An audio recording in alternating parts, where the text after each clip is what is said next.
Well, good morning, everyone. Welcome back to the Rhine Report.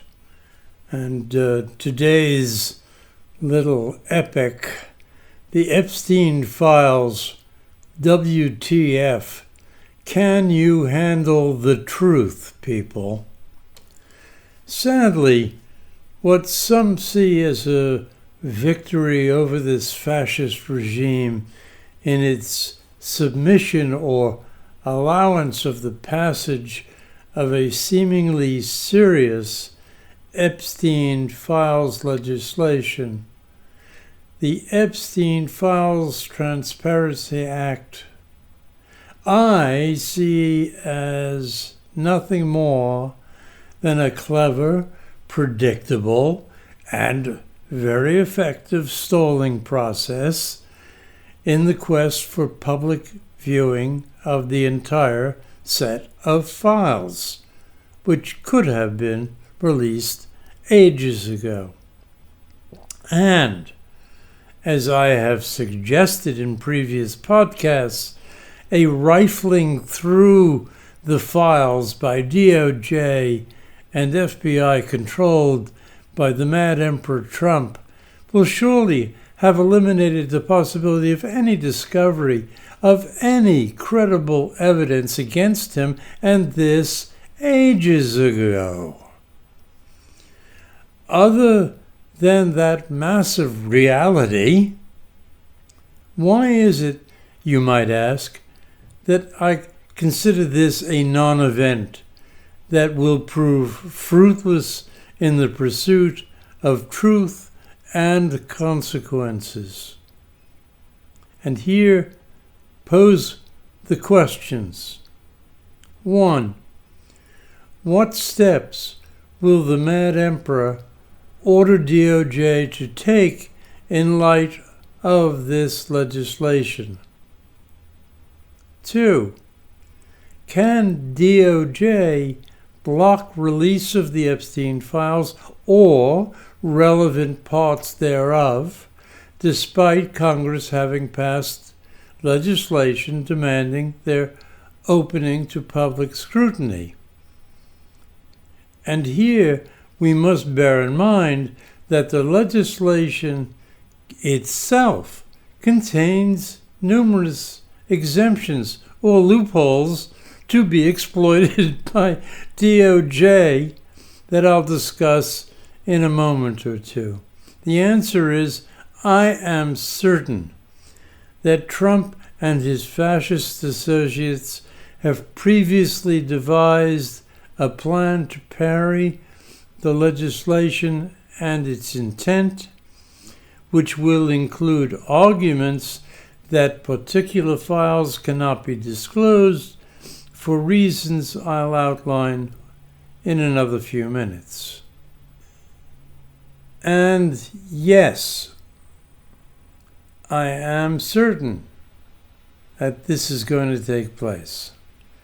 The Department of Justice can refuse to open criminal files even if a federal law generally mandates disclosure, provided the refusal falls under specific exceptions or exemptions defined within that same law or other federal statutes.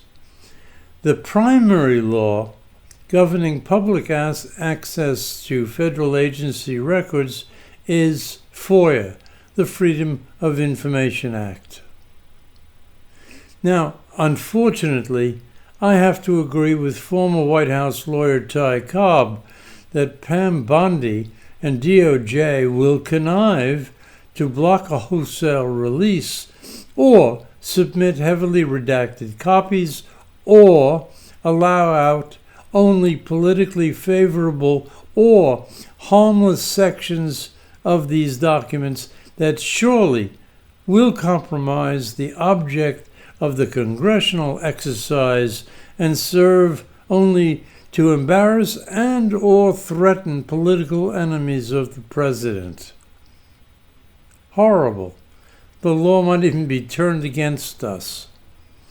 Moreover, Ambassador Norm Eisen and his group, Democracy Defenders Fund, will undoubtedly lead the charge under FOIA to achieve a full release, and we can expect an extended, again, legal battle going all the way up to our fascist majority Supreme Court, where Trump will probably prevail. Also, I want to take time out to give a hats off to Brian Taylor Cohen for also alerting us on these issues and the probabilities involved. So, after having said all of this, let me, for your benefit, tell you that I have gone back to the DOJ website and to its FOIA exemption page, which, believe it or not, exists, and discovered numerous exemptions, but especially Exemption 7, which I am going to put up on the screen. Exemption 7. Records or information compiled for law enforcement purposes, but only to the extent that production of such records could result in specific harm, such as 1. Interfering with an ongoing enforcement proceeding. 2. Constituting an unwarranted invasion of personal privacy. 3. Disclosing the identity of a confidential source. And 4. Endangering the life or physical safety of any individual. There may be others involving national security, which, however bogus a claim that might be, they'll make it. So, in conclusion, it is highly unlikely that travel along this winding road will lead anywhere other than to a cul-de-sac. And it manages to serve as a Trumpian diversion from the essential and existential issues confronting us in our battle to save our democracy.